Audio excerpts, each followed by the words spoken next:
When we're talking about social media and the military, there's no finer exponent of leading the way than the Supreme Allied Commander Europe. Admiral, you're here in Afghanistan at the moment. We've talked many times before about social media. How important is it in an operational environment such as this really dynamic environment here in Afghanistan? I think it's critical. Out of my thousands of friends on Facebook, for example, I have hundreds from Afghanistan. And I use it as a means to get our message out that the coalition is here to interact in positive ways with Afghan society.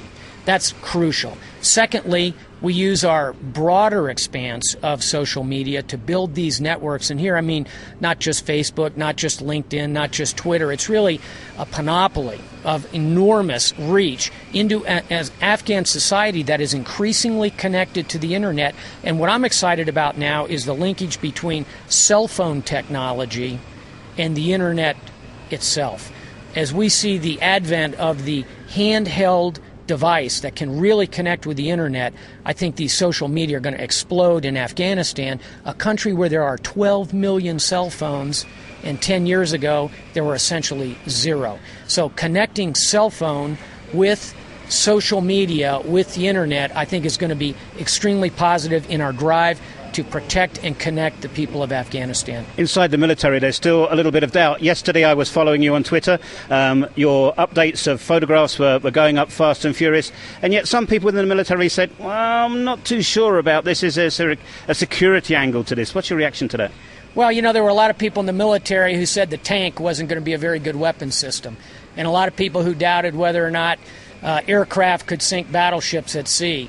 There's a real future to social network, just like there was to weapon systems, and we need to think in the military more broadly about security, open our minds, and find ways that we can use it to help deliver security in the 21st century. There's 49 nations here. You have a multinational organization to command.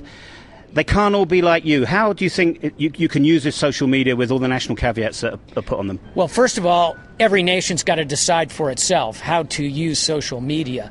But I will tell you that I have thousands of friends in the social networking world who are from not only those 49 nations, but really all around the world. So I think, A, by being a good example personally, secondly, by talking to my troops and talking to my commands and encouraging them to be out there, always recognizing the requirement to observe security. You will have noticed that my tweets were all about where I'd been, not where I'm going. Good example of taking care of my personal security while still letting folks know what I'm doing.